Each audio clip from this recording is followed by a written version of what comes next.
கைலாசா நாடு எங்கே இருக்கிறது என்பதை வருகிற 21ஆம் தேதி அறிவிக்கப் போவதாக வீடியோ வெளியிட்டிருக்கிறார் நித்யானந்தா. 4 ஆண்டுகளாக இருக்கும் சஸ்பென்ஸை உடைப்பாரா நித்யானந்தா? நீண்ட நாட்கள் அமைதியாக இருந்த நித்யானந்தா திடீரென வீடியோ வெளியிட காரணம் என்ன? மனித உடலெடுத்த எல்லோருக்கும் அழைப்பு விடுக்கின்றேன். கதவுகளை திறந்து வைத்து, கைலாயத்தின் கதவுகள் திறந்திருக்கின்றன, வாருங்கள். கதவை நான் திறந்தாலும் நீங்கள் காலெடுத்து வைத்தால்தான் உள்ளே வர முடியும்.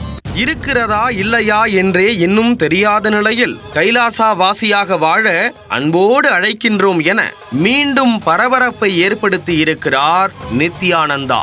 சர்ச்சை சாமியார் நித்யானந்தா பாலியல் வழக்குகளில் சிக்கி சிறை செல்வார் என எதிர்பார்த்திருந்த நிலையில் திடீரென வெளிநாட்டுக்கு தப்பி ஓடினார்.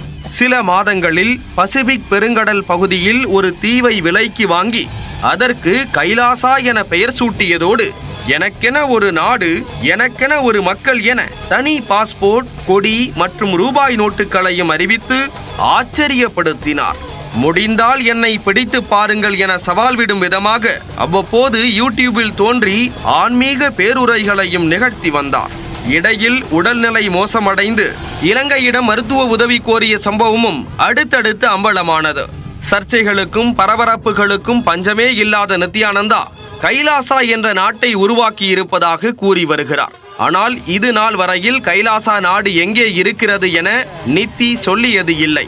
தற்போது முதல் முறையாக வரும் 21ஆம் தேதி கைலாசா இருக்கும் இடத்தை அறிவிக்கப் போவதாக நித்யானந்தா சொல்லி இருக்கிறார். கைலாசா நாட்டில் குடியேற ஆன்லைன் மூலமாக விண்ணப்பிக்கலாம் என்று அறிவிப்பை வெளியிட்டார். இதற்கெல்லாம் ஒரு படி மேலே சென்று தனது கைலாசா நாட்டிற்கு அமெரிக்கா மற்றும் ஐநா சபை அங்கீகாரம் கொடுத்ததாக கைலாசாவின் இணைய பக்கத்தில் புகைப்படங்களை நித்யானந்தா தரப்பு வெளியிட்டது. அதுபோக கைலாசா நாட்டின் பெருமைகள் குறித்து அவ்வப்போது சமூக வலைதளங்களில் வெளியிட்டு நித்யானந்தா ஆதரவாளர்கள் பரபரப்பை ஏற்படுத்துவதுண்டு. ஆனால் தற்போது வரை கைலாசா எந்த நாட்டின் பக்கத்தில் இருக்கிறது என்பது பற்றி நித்யானந்தா வாய் திறக்கவில்லை. இந்த நிலையில் கைலாசா இருக்கும் இடத்தை வருகிற 21ஆம் தேதி அறிவிக்கப் போவதாக நித்யானந்தா கூறியிருக்கிறார். இது தொடர்பாக சமூக வலைதளங்களில் வெளியிட்டிருக்கும் பதிவில் கைலாசா திறக்கப்பட்டுள்ளது. வருகிற 21ஆம் தேதி குரு பூர்ணிமா நன்னாளில் கைலாசா இருக்கும் இடம் அறிவிக்கப்படும் என்று கூறியிருக்கிறார். உங்களை அன்போடு வரவேற்கிறோம். கைலாசா வாசியாக இப்போதே பதிவு செய்யுங்கள் என்று குறிப்பிடப்பட்டுள்ளது. அதோடு ஒரு இணையதள லிங்க் மற்றும் வாட்ஸ்அப் எண் ஆகியவற்றையும் பகிர்ந்துள்ளார். மேலும் நித்யானந்தா வெளியிட்டிருக்கக்கூடிய வீடியோவில் கைலாசா திறக்கப்பட்டுள்ளது. மனித உடலெடுத்த எல்லோருக்கும் அழைப்பு விடுக்கிறேன். கைலாசாவின் கதவுகள் திறந்திருக்கின்றன.